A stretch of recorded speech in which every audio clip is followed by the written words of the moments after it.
Here's the new wireless Idea Pico Pocket Projector.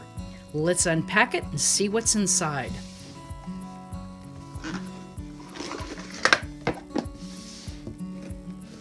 Nice case, by the way. The first thing, of course, is the projector itself. Weighs about a pound and is a little smaller in frame than the projectors that many of us have been using.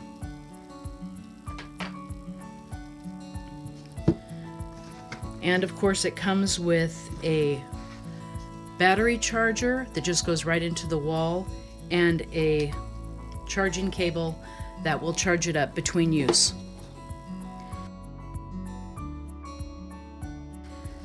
Now the other bits and bobs you see in here are great for people using it when they're using it as a home entertainment center or to take to work for visual presentations, but for cookie and cake decorators, not so much.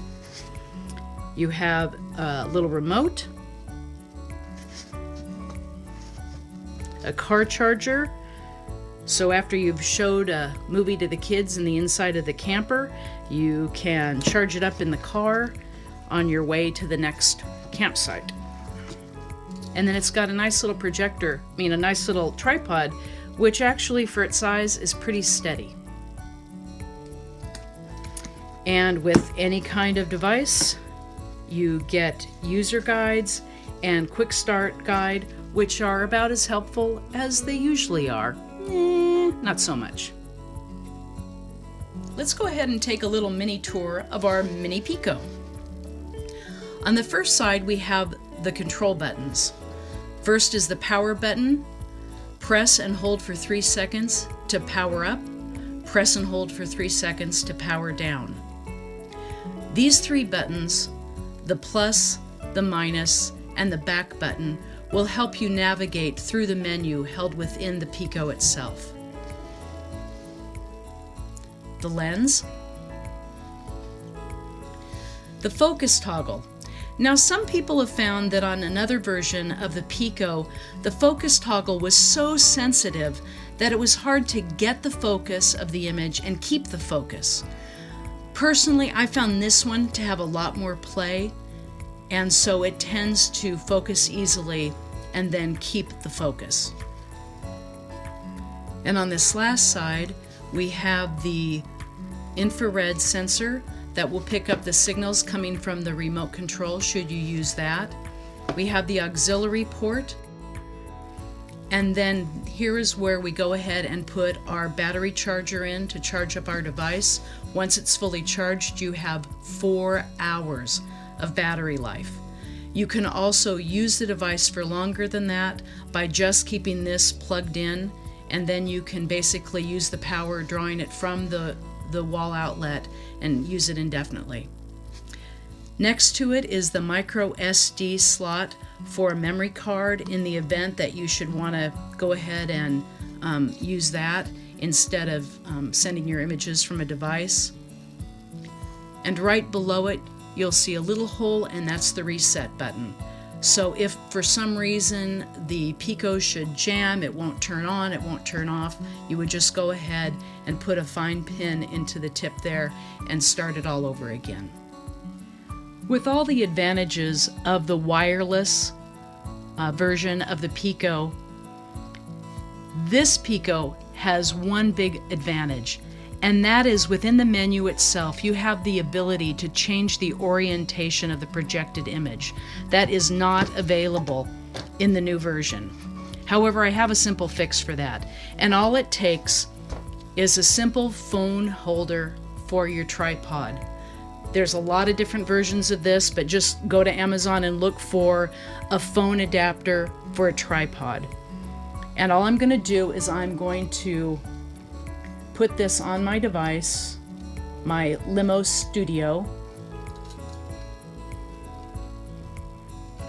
tighten it up nice and tight, and now so that here's my lens, so that if I were to mount it this way as it's made to be mounted, I would have the image upside down. Now I'm just going to turn it around and I'm going to clamp it in using my phone holder, and now my image is going to project in the right orientation. Okay, now the best part that requires no bells, no whistles, and most importantly, no cables.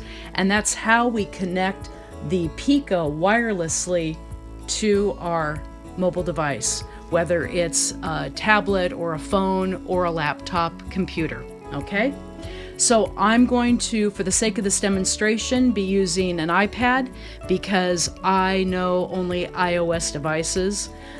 It does work with Android and it works with Windows through a display program called Microsd.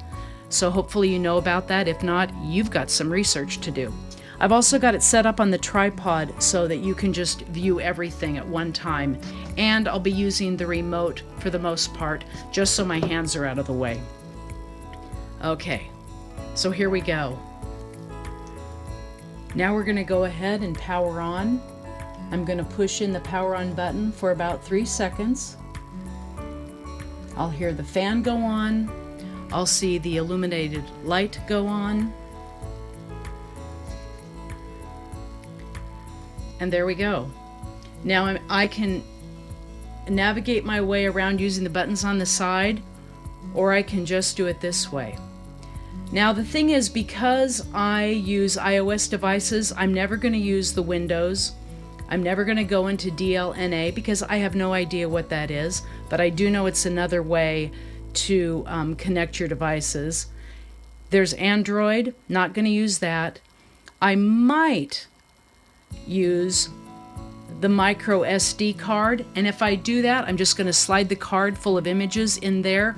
I'm going to go there, I'm going to hit OK, and then I'm just going to scroll through my images. The first time, and just about the only time that I'm ever going to go into settings, let me make sure there we go.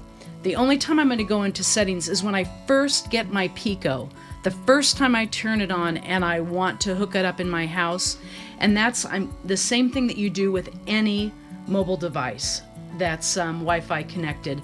You go into the settings, you select, it'll list all the Wi-Fis that it's picking up, all the signals. You select the one you want, you hit OK, it will ask you for a password. You'll have the keyboard on the screen that you'll use your remote to enter your password, and after you've done it that first time, you don't need to do it again. Each time you turn it on, however, you'll go to connect Pico to Wi-Fi. So let's do that. I'm hitting OK on the remote. Now all that writing and stuff you see, those are all directions on how to do this. But what we're waiting for at this moment is up here in this corner. When it connects to the Wi-Fi network that I've set it up for, you'll see it show up. Okay, there it is. So now I go to my device, whether it's my iPhone, laptop, or my tablet, and I go to my settings, to my Wi-Fi, and I just double check and make sure they're both on the same Wi-Fi network. Once I have confirmed that, I go to AirPlay and I select Idea Pico. I make sure that the mirror button is on. If it's off, it's not going to work, but I want to mirror the image from here onto there, so I'm going to turn it on. And now I'm ready to go. I'm going to open up my camera Lucida. Now I can put my logo on my cookies.